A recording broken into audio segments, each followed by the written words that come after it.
There are some crazy wall bounce methods out there that pretty much no one uses. Yes, we have seen the rise of jump fatigue wall bounces in the last year, but did you know that you don't need jump fatigue to wall bounce without a crouch? And that you can do that out of a standstill, without any previous momentum. Or did you know about the ability to wall bounce directly out of a grapple, which gives you a huge boost? And what about wall bouncing and even climbing without ever putting your gun and abilities away? Everything in this video works on controller. Let me show you what you have been missing out on. A full list with every single movement tech in Apex is linked in the description. The techniques I'm going to talk about in this video are picked from that. We also started working on a movement wiki with full descriptions, guides, difficulty ratings, controller viability and much more, which will live on apexmovement.tech. For now, you will just find the Superglide trainer there, which we released a few weeks ago, which I will take as an opportunity to make the best Superglide tutorial next month, so subscribe for that. Wall bounce variations with a quick crouch or without a crouch. Pretty much every wall bounce guide ever, including my very old one, tell you that you need to slide jump into a wall and then hit the wall at the apex of your arc or slightly after to then wall bounce. But that's not entirely true. It is the best setup for beginners, but there are actually some variations here. First, the crouch doesn't have to be a full slide. You can just crouch and jump really quick and still be able to wall bounce. This quick crouch method can shorten the run up to a wall bounce significantly. This is phenomenal for very close range engagements. So sprint, crouch, jump, let go or forward, jump for the wall bounce. The better you get with timing this, the closer you can start to the wall, making it look more and more like you wall bounce from nothing. If you get really good with timing and letting go of forward, you can even start out of a crouch and wall bounce instantly off the wall. For that I hold crouch, jump, hold a movement direction so I get some velocity towards the wall, let go of crouch and jump again. If you do this with a forward input, you have to let go of forward before you jump off the wall, else you will just get this weird climb jump. But I encourage you to do this with a sideways input instead. It makes this no momentum, quick crouch wall bounce way more consistent, because you can hold sideways throughout the entire thing. If you didn't know, it's generally a good idea to hold sideways during your wall bounces. Not only can it give you more distance, but it will prevent mantling on small objects. Big objects that fly, drive and swim can be found in today's sponsor, War Thunder, the ultimate vehicle combat game. What more is there left for me to tell you about War Thunder? I have already mentioned its over 2000 land, sea and air vehicles, how they span from the 1920s to the modern era. I have fought over the X-ray model and that the vehicles don't use simple hit points, but are modeled down to their individual components that then get damaged. And that you don't need any special hardware like a joystick to fly the aircraft, and can just use your mouse and keyboard or gamepad. What more should I tell them, War Thunder? The music and sound effects? Oh, true, the music is kinda dope. All the vehicles sound really meaty, and the soundscape during battle is definitely immersive. I have to give you that, War Thunder. Good point. And you can get all of that for free on PC, PlayStation 4 and 5 and Xbox One and Series S and X as well. And if you register using my link in the description or pinned comment, you'll even get some extra goodies like vehicles, premium features and boosters. So check out War Thunder today.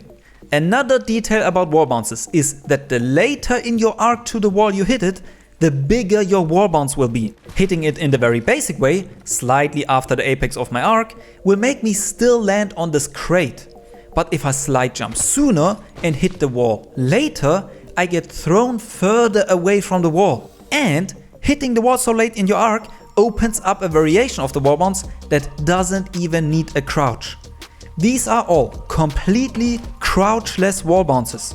And you can combine both quick crouch or crouchless wall bounces with the sideways input to not mantle off small objects. This opens up incredible possibilities to wall bounce around small pieces of cover with very little previous velocity. Or the need to activate jump fatigue. The wall bounce variation I mentioned at the beginning that's starting to become more popular. I will link to a tutorial below. To me it gets really interesting when you master the quick crouch and crouchless wall bounces out of a standstill. The two variations I like the most are the one out of a held crouch I already showed earlier, and for crouchless wall bounces, to jump, start holding a sideways input and then quickly flick into a wall next to me to bounce off it. This is the most flashy, but would also give you time to keep looking or shooting at the enemy and then quickly wall bounce into their face without any prior speed. On some lower objects I had a higher success by only tabbing sideways in the correct moment on both the quick crouch or crouchless versions, instead of holding sideways the entire way through. For the crouchless wallbounce out of a standstill, the timing of when you start your movement input or turn into the wall is very critical. Too late or too soon and you just get thrown away from the wall. Only the correct timing will give you the full wall bounce. If you start to get really consistent and develop a feeling for the timing, you should consider going back to a forward input instead of the sideways one. At least for tall walls that don't have the risk of mantling. I consistently get more distance off the wall with a forward input compared to a sideways one. I highly encourage you to take the examples I showed here and start experimenting with distance from the wall, where you look and how you time the movement inputs. I just started learning these myself, but fully believe in the incredible potential with these. Grapplebounce. You can wall bounce out of grapple momentum. Wait, you knew this already? Huh? What if I told you that you can wall bounce directly out of a grapple, gaining significantly more wall bounce height?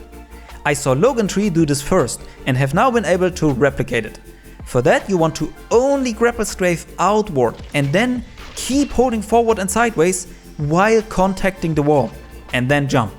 The timing seems to be to have contact with the wall for a bit after disconnecting from the grapple.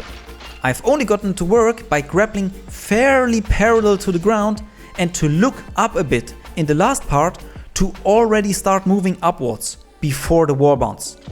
Without this last upward momentum, my wall bounces don't get nearly the same height. But this is the one way I have figured out for now. There might be other variations when it comes to where you grapple, look, or what inputs you use, and I want to see someone tap strafe out of this. I'm not sure when this would actually be useful over just getting a normal slingshot with a jump. For now, I'm mostly thinking of it as a way to get some use out of a grapple you messed up on accident. Similar to how when you mess up your jump timing, you will get dragged along the floor, but if you jump in the correct moment at the end, you can preserve some of that momentum and even tap strafe out of it. No-mo climbs and wall bounces. No-mo stands for no mounting, because this lets you climb and wall bounce off objects without ever putting your guns away. Shout out to Toby from my Discord and Chaos Monkey for figuring this one out. It only works if you're faced between 45 and 44.5 degrees away from the wall.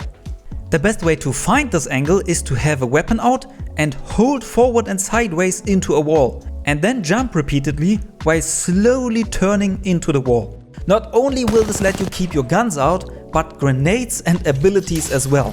So climbing while Maggie drilling or scanning or whatever you can imagine is absolutely a thing. Letting you reload uninterrupted during a wall bounce, for example. You would have to be really cracked to consistently be precise enough to hit a wall bounce within half a degree. But at least you now know what happened when you do it by accident. No accident is me reminding you to check out today's sponsor, War Thunder. Go download the Ultimate Vehicle Combat game today with my link and enjoy the over 2000 vehicles for free on PC, PlayStation 4 and 5 and Xbox One and Series S and X. There are even more wallbounce variations and a lot more knowledge that we have acquired in the past 4 years. I will cover all of them in my Ultimate Wallbounce guide that I have planned. So subscribe if you don't want to miss that. Bye!